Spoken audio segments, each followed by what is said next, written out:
පැත්ත පිටිසර ගමක ජීවත් වුණු ගීතා කෙලීට හිටියේ එයාගේ සීයා තාත්තා විතරයි. ඉතින් ඒ සීයා තාත්තත් ලෙඩ ඇඳට වැටිලා ගොඩාක් කාලයක්. කවුරුත් ගන්න එන්නෝ. ලස්සන මැටි බෝනිකෝ. ඔයාගේ පුංචි පුතා දුවට අතරා යන්නකෝ. කෝ බලන්න දෙන්න කෙල්ලේ බෝනික්කේ. මේ මොකද්ද මේ මැටි ගොඩන්නේ? කිසි ලස්සනක් නෑනේ කෙල්ලේ. මෙන්න මට නම් එපා. ඉතින් එදා දවසේ ගීතා කෙලිගේ එක බෝනික්ෙක්වත් විකිණුනේ නැහැ. සීයා තාත්තේ ඔයාට කොහොමද? අනේ කෙල්ලේ මට හොඳටම අමාරුයි.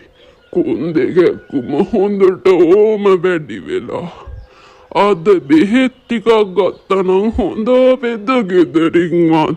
අනේ සීයා තාත්තේ අද නම් සල්ලි නෑනේ. හෙට අනිවාර්යෙන් මං සල්ලි හොයන් එන්නම් සීයා තාත්තේ. ඉතින් ගීතා කෙලිගේ ගෙදරට එහා පැත්තේ හිටියේ එයාගේ කුඩම්මයි එයාගේ අලුත් මහත්තයයි. ගීතා කෙලිගේ තාත්තා නැති වුණාට පස්සේ කුඩම්මා සීයා තාත්තවයි ගීතා කෙලිවයි ගෙදරින් එළියට දැම්මා. අපේ මහත්තයා අර කෙල්ලවයි නාකි මනස්තයයි ඔතනින් පන්නලා දාන්න ඕනේ. මල වතයක් නේ. ඒක තමයි. කුඩම්මේ අනේ කුඩම්මේ අද සල්ලි කීයක්වත් ලැබුණේ නෑ. කන්න දෙයක් තියෙනම් දෙන්නකෝ. සීයා තාත්තටයි මටයි. හැමදාම පුතා වදයක් වුණානේ මේක. මෙහෙ ඇති කෑමක් නෑ කෙල්ලේ. අනේ කුඩම්මේ අපිට අදට විතරක් පිහිට වෙන්නකෝ. අඩ බලන් ටික හොදලා රෙදි ටිකක් හේතුවනම් එතකොට කන්න දෙයක් දුන්න හැකි. ඉතින් ගීතා කෙලිගෙන් වැඩ ගොඩාක් අරගෙන අර කුඩම්මා කෑම පොඩ්ඩක් දුන්නා. ඉතින් ඒ ටික දෙන්නත් එක්ක කාලා පඩිකින්නෙම ගීතා කෙලි සීයා තාත්තත් එක්ක නින්දට ගියා.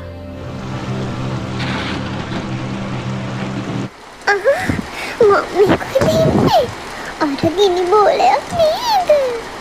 අනේ මම බේර ගන්න අයියෝ මම බේර ගන්න. ඉතින් අර ගිනි බෝලය ගීතා කෙලිව අල්පෝත තැනකට අරන් ගියා. මේ කොහෙද මම ඉන්නේ? දරුවා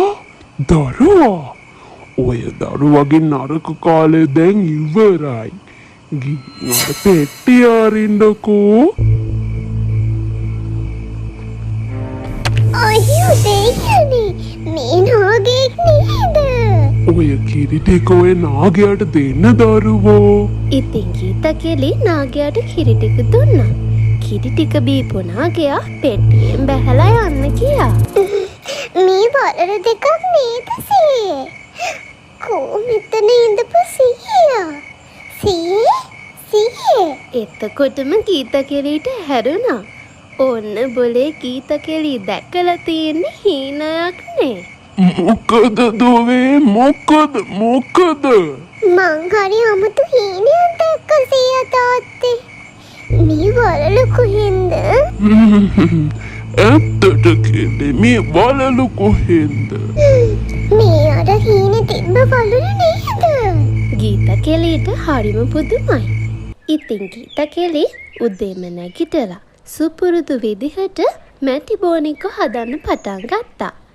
ගීතා කෙලිට ඕනේ මැටි බෝනික්කව ලස්සනටම හදාගන්න. එක පාරටම ලස්සන බෝනික්කෙක්ම වුණා.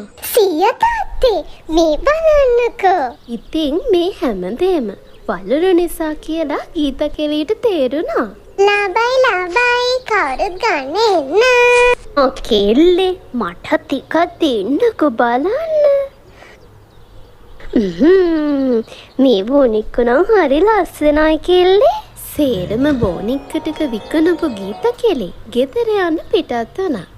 ගිහින් මල් ගස් වලට පතුරු දාන්න පටන් ගත්තා. මල් පිපෙහි දෙනෙත් ඇරේ කතා කියයි හෙමින් හිරු එබේලියදේ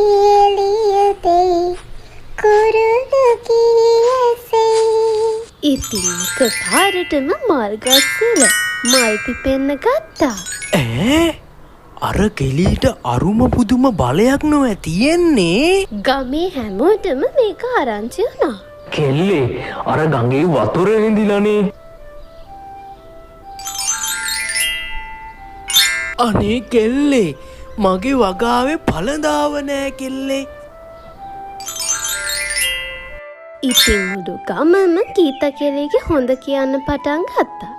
මේ නිසා ගීතා කෙලිගේ කුඩම්මට හොඳටම ඉරිසියා හිතුණා. අපේ මහත්තයා අර කෙල්ල කොහොමද මේවා කරන්නේ? මට නම් හරි පුදුමයි. ඔහේ දැක්කේ නැතේ. ඒ කෙල්ලගේ අතේ අමුතු වලලු දෙකක් තියෙනවා. ඕක තමා හේතුව. ඉන්නකො මං හොඳ වැඩක් කරන්න.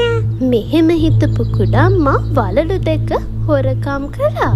මේ වලලු දෙක මන් දාගෙන බලන්න ඕනේ. අම්මා!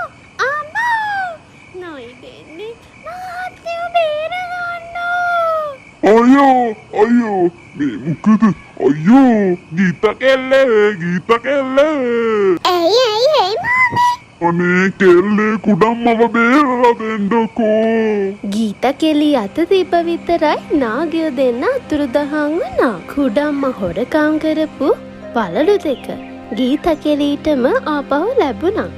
එදායි පස්සේ ගීතා කෙලි එයාගේ සීයා තාත්තයි සතුටින් ජීවත් වුණා. ඉතින් දරුවනේ කවදාවත් අසරණ අයට හිංසා කරන්න එපා. ඒ වගේම අනුන්ගේ දේවල් ගන්නත් එපා. එහෙම වුණොත් තමන්ටමයි කරදර සිද්ධ වෙන්නේ. ඒ වගේම සාධාරණ විදිහට ජීවත් වුණොත් කවදම හරි හරියනවා කියලා මතක තියාගන්න හොඳද? තවත් මේ වගේම ලස්සන කාටුන් බලන්න channel එක subscribe කරලා අපිත් එක්ක දිගටම රැඳිලා ඉන්න. ඒ වගේම වීඩියෝ එක ලස්සනයි නම් like එකක් දාන්නත් අමතක කරන්න එපා.